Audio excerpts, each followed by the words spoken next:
Hi friends, அனைவருக்கும் வணக்கம். So இந்த சேனலுக்கு உங்கள் அன்புடன் வரவேற்கிறேன். பிராத்மிக்குடைய இம்பார்ட்டன்ட் எஸ்ஸேஸ் போட சொல்லியிருந்தீங்க. ஆல்ரெடி நான் கொஷின் பேப்பரில் எல்லாமே சொல்லியிருந்தேன், எது நிறைய வரும்னு சொல்லிட்டு. இப்போ பார்த்துடலாம். கவியான அவர் கஞ்சூர் வந்துட்டு கஞ்சூஸ் வந்து கண்டிப்பாக படிச்சுக்கோங்க. இது கண்டிப்பாக 3 கொஷின் பேப்பர்லேயுமே இருக்குது. வாங்க இதுக்கான அர்த்தத்தை பார்க்கலாம். ஒரு கிராமத்தில் கோவர்தன் அப்படிங்கிற ஒரு ஏழை கவிஞர் வந்து குடும்பத்தோடு வசித்து வராரு. செல்வந்தர்களிடம் வந்து, அதாவது ரொம்ப செல்வமானவங்க கிட்ட போயிட்டு அவர் வந்து புகழ்ந்து கவிதைகள் வந்து சொல்லுவார். அவர்களும் மகிழ்ச்சி அடைஞ்சு அவருக்கு ஏதாவது கொடுப்பாங்க. இப்படி தான் கோவர்தனுடைய வாழ்க்கையை வந்து வாழ்ந்துட்டு இருந்தார். ஒரு நாள் என்ன ஆகுதுன்னா, கோவர்தன் வந்து மகேந்திரன் என்ற ஒருவரோட வீட்டுக்கு வந்து போகிறாரு. மகேந்திரன் வந்து நல்ல பணக்காரர், ஆனால் மிகவும் கஞ்சனாகவும் இருந்தார் மகேந்திரன். ஓகேங்களா.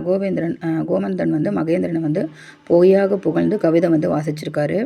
மகேந்திரனும் மகிழ்ச்சி அடைகிற மாதிரி வேலைக்காரனிடம் கவிஞருக்கு ஒரு தகடையும் 100 அஷ்டாபிக்கையும் கொண்டு வான்னு சொல்லியிருக்காரு.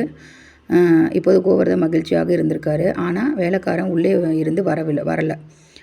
கோவர்தன் வந்து மகேந்திரனிடம் அந்த காரணத்தை கேட்டப்ப மகேந்திரன் சொல்கிறாரு, நீங்கள் என்னை பிரியப்படுத்துறதுக்காக பொய்யா சொன்னீங்க, நானும் உங்களை பிரியப்படுத்துறதுக்காக பொய் சொன்னேன் அப்படின்னு சொல்லிட்டு நம்ம இருவருமே மகிழ்ச்சி அடைஞ்சோம். அதை நான் அவ்வளோதான், உங்களுக்கு எதுவும் நான் தர முடியாதுன்னு சொல்லிடுவார். கோவர்தன் வந்து ரொம்ப வெறுங்கையோடு வீடு திரும்புகிற மாதிரி ஆகிடும். ஓகேங்களா.